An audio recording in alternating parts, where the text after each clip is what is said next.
Assalamualaikum warahmatullahi wabarakatuh.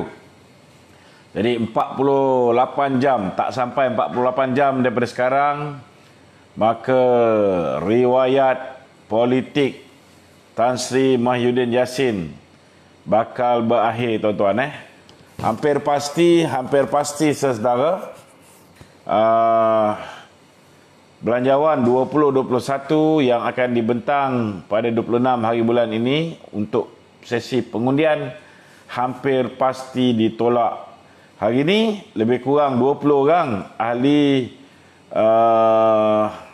Parlimen daripada Barisan Nasional telah menyatakan persetujuan untuk meluluskan belanjawan 2021. Namun daripada 20 ini ada 23 orang, 23 orang yang terdiri daripada BNBBC yang masih lagi belum membuat sebarang keputusan ataupun sudah pun membulatkan tekad untuk menolak belanjawan 2021. Jadi saya boleh mencadangkan kepada Tan Sri Muhyiddin, beritahu dengan Puan Sri kalau ada cadangan nak pergi buat renovation dekat Seri Perdana tu, bolehlah tangguhkan. Jangan kelang kabut sangat. Time-time orang tengah COVID, orang perlukan duit bantuan daripada kerajaan. Time ni lah nak gunakan duit kerajaan untuk buat renovation dan sebagainya. Jangan buat kerja-kerja mengarut, kerja-kerja yang tidak berfaedah. Fokuskan untuk membantu rakyat di kala musim COVID ini. Itu je yang nak saya sampaikan. Jadi, tanpa melengahkan masa, kita persilakan saudara. Okey, Datuk. Assalamualaikum, Datuk. Waalaikumsalam. Datuk. Ya. Hari ini, Datuk Ahmad Mazlan ada memberi kata dua kepada Tengku Zafrul. Okey. Itu Ketua Menteri Kewangan kita. Okey. Tentang dua perkara penting berkenaan KWSP dan moratorium untuk membolehkan pihak BNBBC menyokong bajet. Okey. Manakala dan lagi satu vision pula, Datuk Seri Hishamuddin Hussein berkata PN akan menyokong bajet seperti persetujuan awal. Yang mana satu betul ni, Datuk? Ada dua vision dalam satu. Dia boleh dikatakan dua-dua betul lah. Kalau ahli Parlimen Barisan Nasional yang mempunyai jawatan, rata-ratanya dia samalah pendirian dia seperti mana yang Hishamuddin. Hishamuddin adalah salah seorang yang telah menandatangani surat bersetuju supaya belanjawan ini disokong. Manakala ada 23 orang lagi, suara tu Tok Mat Maslan lah yang bawa. Di mana mereka ini telah memberikan sehingga hari Khamis. Ini hari apa? Rabu. Hari Rabu. Jadi kalau misalnya ketika hari pengundian pada 26 hari bulan, hari Khamis tu, hari Jumaat. Hari ni Rabu kan? Besok 25 Khamis kan? So hari Khamis besok, sekiranya tidak ada sebarang kenyataan daripada Tengku Zafrul, Menteri Kewangan, ataupun daripada Tan Sri Muhyiddin Yassin yang menyatakan persetujuan untuk menerima syarat yang diberikan oleh BNBBC bahawa pertama, moratorium automatik akan diberikan kepada semua tanpa sebarang syarat, tanpa sebarang kumpulan sasar. Semua orang dapat menikmati moratorium secara automatik asalkan mereka ada pinjaman kenderaan, pinjaman perumahan, pinjaman bangunan, pinjaman peribadi, maka mereka secara automatik layak untuk mendapat penangguhan ataupun apa yang dipanggil sebagai moratorium daripada membayar balik pinjaman mengikut jadual seperti biasa. Yang kedua, syarat yang diletakkan oleh BNBBC ialah supaya semua pencarum KWSP dibenarkan mengeluarkan maksimum RM10,000 untuk dikeluarkan daripada akaun satu KWSP mereka. Ini juga kita minta supaya semua orang yang mencarum dengan KWSP yang layak untuk mengeluarkan, kita tak nak ada sebarang syarat seperti mana yang telah pun ditetapkan oleh pihak KWSP dan Kerajaan Malaysia yang hanya menguntungkan mereka yang dipecat selepas bulan Mac tahun 2019, mereka yang telah kehilangan pendapatan tetap, mereka yang telah pun diarahkan cuti wajib.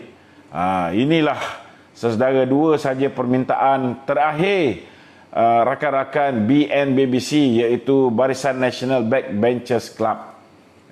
Jadi kalau dua perkara ni tidak dipenuhi, dan saya yakin ego Tan Sri Muhyiddin pun memang tidak akan sesekali tunduk dengan permintaan Barisan Nasional ini, yang mana permintaan ini datangnya daripada idea Datuk Seri Najib Tun Razak dalam menyelesaikan krisis ekonomi rakyat dan secara tak langsung membantu negara kita untuk mempunyai kecairan yang lebih di pasaran dengan menggunakan duit yang tidak perlu digunakan untuk membayar ansuran pinjaman dan menggunakan duit daripada sumbangan yang diberikan oleh pencarum-pencarum KWSP, mengeluarkan duit mereka sendiri untuk menyelamatkan, mengukuhkan kedudukan ekonomi negara. Jadi sebenarnya saudara-saudara, kalau misalnya kerajaan Muhyiddin ini mengikut cadangan ini, menerima cadangan Datuk Seri Najib ini, maka sudah pastilah kerajaan dia juga akan lebih kukuh. Kukuh kerana sudah pasti rakyat berterima kasih kerana apa yang rakyat minta dipenuhi oleh kerajaan yang prihatin, dan dia punya kedudukan juga kukuh kerana dengan duit yang dijangkakan sebanyak 6.34 bilion ringgit yang sepatutnya digunakan untuk membayar pinjaman, duit ini digunakan untuk dibelanjakan, maka akan ada kecairan di pasaran, maka kemampuan ataupun kuasa membeli pengguna akan meningkat, dan ini akan membantu pertumbuhan ekonomi juga. Begitu juga sekitar 20 bilion ringgit yang bakal dikeluarkan oleh pencarum KWSP. Cuba bayangkan, kekuatan hampir 3 kali BRIM akan dibelanjakan oleh rakyat dalam tempoh lebih kurang 6 bulan ini, tuan-tuan. Mungkin kalau dapat selepuk, alhamdulillah, itulah yang mana yang kita minta. Kita tak nak dia spread 6 bulan ataupun dia spread setahun seperti mana cadangan yang pertama dan 6 bulan cadangan yang kedua. Jadi itu saja dua perkara yang diminta oleh Barisan Nasional. Kalau tidak ditunaikan esok, maka hari Jumaat we can say goodbye to Muhyiddin Yassin. Saya sedang meninjau kawasan-kawasan yang mana ada jualan pisang secara besar-besaran. Kerana hari Jumaat ini insya-Allah ramai yang akan pergi beli pisang untuk disedekahkan kepada masjid. Tanda kesyukuran kita, kerajaan zalim, diktator, pimpinan Muhyiddin Yassin dapat kita tumbangkan. Alhamdulillah. Ya, tanya. Apa dia? Yang berkenaan Datuk Syamuddin tu macam mana? Itu dah jawab lah. Dia jawab mewakili geng-geng yang pro kepada Muhyiddin. Tidakkah dia tak selari dengan... Semenjak bila dia orang ni selari? Satu baru Mahathir dengan Muhyiddin. Satu lagi dia mempertahankan UMNO. So apa tindakan UMNO pada masa akan datang? Dia senang je. Tindakan ni bergantung pada Presiden. Kalau Presiden merasakan bahawa mereka-mereka yang tak setia pada UMNO ni kita patut gugurkan daripada senarai calon, tu terpulang pada Presiden. Kalau Presiden merasakan bahawa mereka-mereka yang berpotensi untuk mengkhianat parti selepas pilihan raya umum yang ke-15 diberikan peluang sekali lagi menjadi calon, itu pun terpulang pada Presiden. Kita tak boleh buat apa-apa, tuan-tuan. Kita hanya boleh bersuara, kita boleh mengeluarkan pendapat kita, tetapi akhirnya terletak di bahu kepimpinan UMNO, kepimpinan Barisan Nasional. Buat setakat ini, mereka sudah kembali on track. Mereka telah memberikan kata dua kepada Muhyiddin dan Tengku Zafrul. Itu satu benda yang bagi saya terbaik. Terbaik. Barulah betul UMNO dengan BN ni ada telur, kan? Bukan kita sentiasa dibuli oleh Muhyiddin ni. Ini bagi saya ini dah cukup terbaik. Tak ada masalah. Okey Datuk. Ya. Tan Sri Muhyiddin Yassin boleh 1 hari je lagi. Ya, esok je lah. Menyelamatkan premiership dia. Ya. Okey. Ada tak berkemungkinan sesuatu yang di luar jangkaan akan dilakukan? Sekiranya apa yang dalam apa ni, budak di viral kat semua ni, dia faham apa maksud, apa kehendak rakyat. Ya. Wa makaru wa makarallahu wallahu khairul makirin. Saya pun yakin bahawa Tan Sri Muhyiddin ini kan, dia pasti ada perancangan dia juga. Tetapi maklumat terkini yang saya dapat, dia tak boleh tidur malam. Dia tak boleh tidur malam. Cuma saya pelik bini dia duduk sibuk nak buat renovation ni. Yang itu saya ada sedikit pelik. Kenapa dia boleh fikir sampai ke tahap tu? Okey, dalam keadaan politik yang kelagabut ni, tengah hari tadi Tan Sri Muhyiddin Yassin ada melawat pejabat Grab. Yang mana dia sepatutnya janganlah pergi melawat pejabat Grab. Ikut apa yang Datuk Seri Najib buat. Turun pergi berjumpa dengan pemandu teksi, turun pergi jumpa dengan pemandu Grab dekat jalan raya. Takut Covid sangat ke? Kan? Pergi jumpa dengan kaum B yang meniaga kat bawah ni.